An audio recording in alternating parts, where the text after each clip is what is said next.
Good evening and welcome once more to direct drilling. Lapwings in the distance, overhead actually, getting a little bit stressed. We've had 2 or 3 pairs nesting in this field over the spring.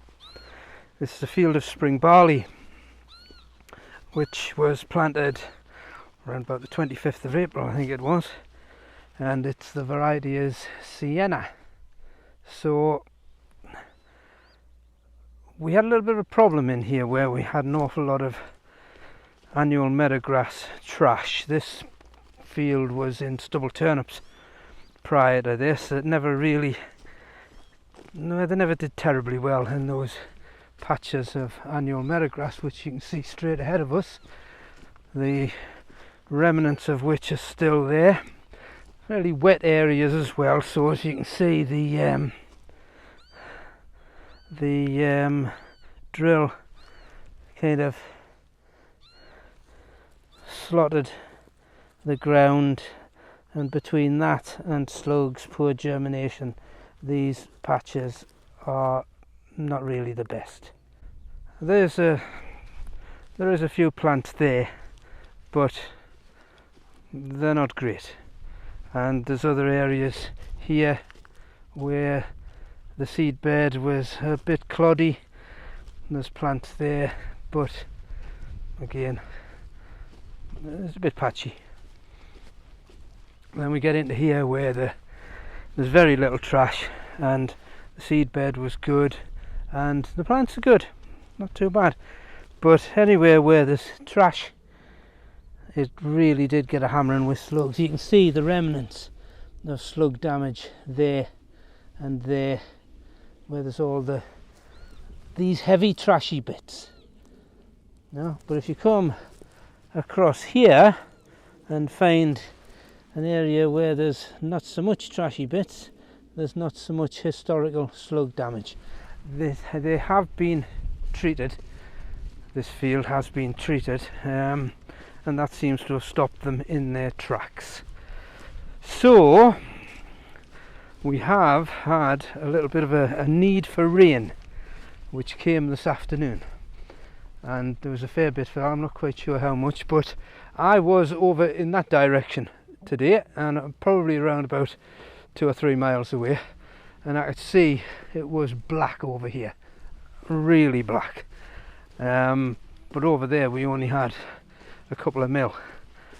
Over here it looked as if they'd had a bit more. I haven't seen John yet to see what was in the rain gauge, but it's still not wet, you know. We'd still do with a bit more, but there we have it. Look, you see, trash, fairly poor establishment. Yeah, a bit of slotting, wet areas, you know, wet compaction, annual meadowgrass, they all go hand in hand. And where there's a lot of trash, establishment not too great. So if we have a quick look around the field, you know, see there's a lapwing there in the distance.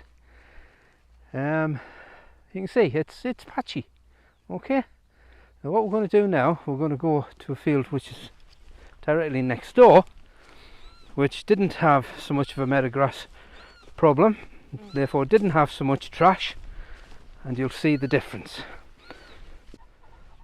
Right, now we're in between the 2 fields. There's the one we've just been into with the annual meadowgrass and the trash and the problems. Here's the other field that was clean.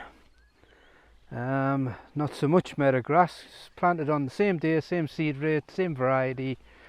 Everything's been the same, but look at the difference. You know, this trash, if the slugs aren't dealt with and other things, is a problem, because that's the only difference between these 2 fields. One was a bit trashy and one was not. And whether you can see up in the distance there, just to the right of the base of the closest turbine, there's a little bit of an area there where there was a bit of trash and it stands out. But look at the rest of it, and there's just a cracking take of barley. There's a bit of weed in amongst it.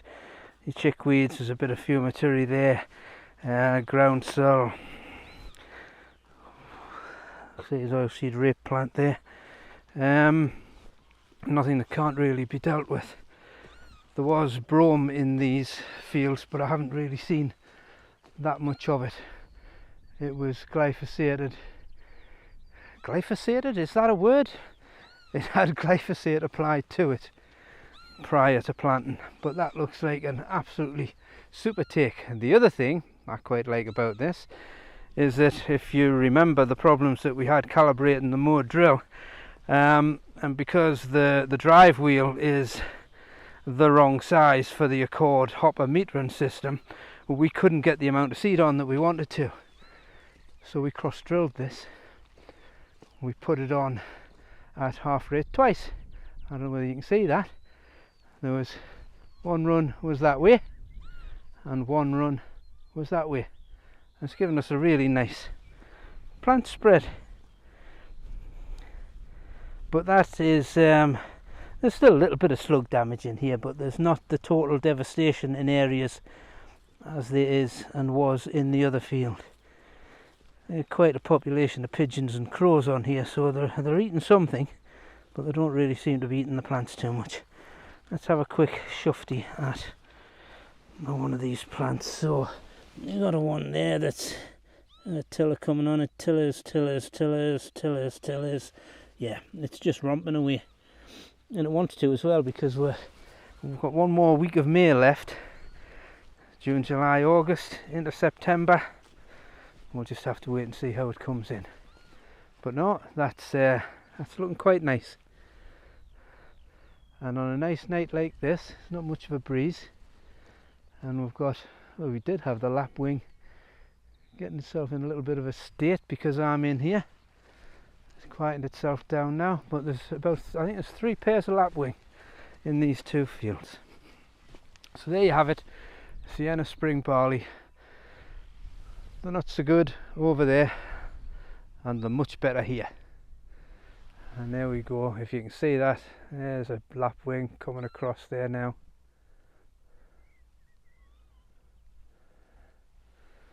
Lovely. What a smashing night. Okay, that's just a brief little catch up. The next few days we'll have a look at the spring wheat and the spring oats and the winter barley and everything else. We'll try and do that over the next few days and over the weekend. Okay, thanks a lot, and we'll catch you next time. Bye for now.